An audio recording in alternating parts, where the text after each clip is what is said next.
মাননীয় প্রধানমন্ত্রীকে ক্ষমতাচ্যুত করা, পতন ঘটানোর জন্য তারা তাদের ব্লুপ্রিন্ট অনুযায়ী তারা কাজ করছে। যে গণতান্ত্রিক সরকারের যে সরকার পতন ঘটাবে, ঢাকা মেট্রোপলিটন পুলিশের একজন সদস্য জীবিত থাকলেও এই স্বাধীনতা বিরোধীদেরকে বিন্দু মাত্র স্পেস আমরা দেব না, তাদেরকে কোনোভাবেই স্পেয়ার আমরা করব না। একজনও পুলিশের হাত থেকে রেহাই পাবে না। জামাত এবং বিএনপি তারা তো পুলিশকে দেখতে পারবে না, কিন্তু ঐতিহ্যগত ভবিষ্যৎ।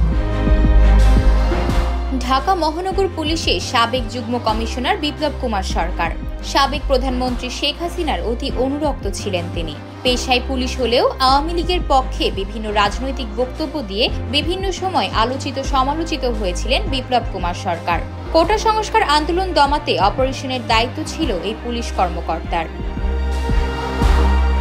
ছাত্র জনতার গণ অভ্যুত্থানের মুখে শেখ হাসিনা সরকারের পতনের পর থেকেই দেশে আত্মগোপনে ছিলেন ঢাকা মহানগর পুলিশের সাবেক যুগ্ম কমিশনার বিপ্লব কুমার সরকার। তবে হঠাৎ করে লালমনিরহাটের পাটগ্রাম উপজেলার চোরা কারবারিদের সহায়তায় তিনি দহগ্রাম সীমান্ত দিয়ে ভারত পালিয়েছেন বলে গুঞ্জন শোনা যাচ্ছে।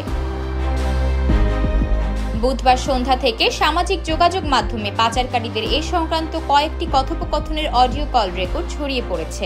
এ নিয়ে জেলা জুড়ে তুমুল সমালোচনাও শুরু হয়েছে। ছড়িয়ে পড়া কল রেকর্ডে শোনা যায়, পুলিশ কর্মকর্তা বিপ্লব কুমার সরকারকে দহগ্রাম সীমান্ত পথ দিয়ে ভারতে পার করে দেওয়া হয়। ব্রাক ব্যাংকের পঙ্কজ ও দহগ্রামের আকসেদুল, মমিন, শাহিন, ফারুক, রাজীব, শামীম ও মোকসেদুলের সহায়তায় বিপ্লবকে পার করা হয়। জলঢাকা মিরগঞ্জের মিঠু, নিশাদ, রুবেল বিপ্লবকে পাটগ্রামে আনতে সহায়তা করে। সীমান্ত পার করার সময় 1.5 লাখ টাকাও নেওয়া হয়। এই ঘটনায় সন্দেহভাজন ব্রাক ব্যাংকের পাটগ্রাম শাখার ব্যবস্থাপক পঙ্কজ কুমার মদন নামে এক ব্যক্তিকে পাটগ্রাম শহর থেকে গত সোমবার রাত 9টার দিকে আটক করে স্থানীয় লোকজন। পরে তাকে পাটগ্রাম থানা পুলিশের নিকট হস্তান্তর করেন স্থানীয়রা। এটার সাথে কে কে জড়িত ছিল বলো তো? পাটগ্রামের পঙ্কজ। হ্যাঁ, পাটগ্রামের পঙ্কজ। আর দহগ্রামের 7 জন ছেলে। একজনের নাম হচ্ছে আকসেদুল, একজনের নাম হচ্ছে মমিন, একজনের হচ্ছে লম্বা শাহিন, ফারুক, ঠিক আছে, রাজীব, শামীম, ঠিক আছে, আর মকসেদুল। আর এই ব্র্যাক ব্যাংকের পঙ্কজ কুমার উনি কি ম্যানেজার না? হ্যাঁ, ম্যানেজার।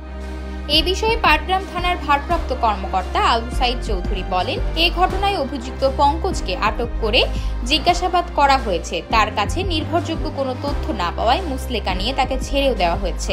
বিষয়টি বিজিবি 51 রংপুর ব্যাটালিয়নের ঊর্ধ্বতন কর্মকর্তারাও খতিয়ে দেখছেন।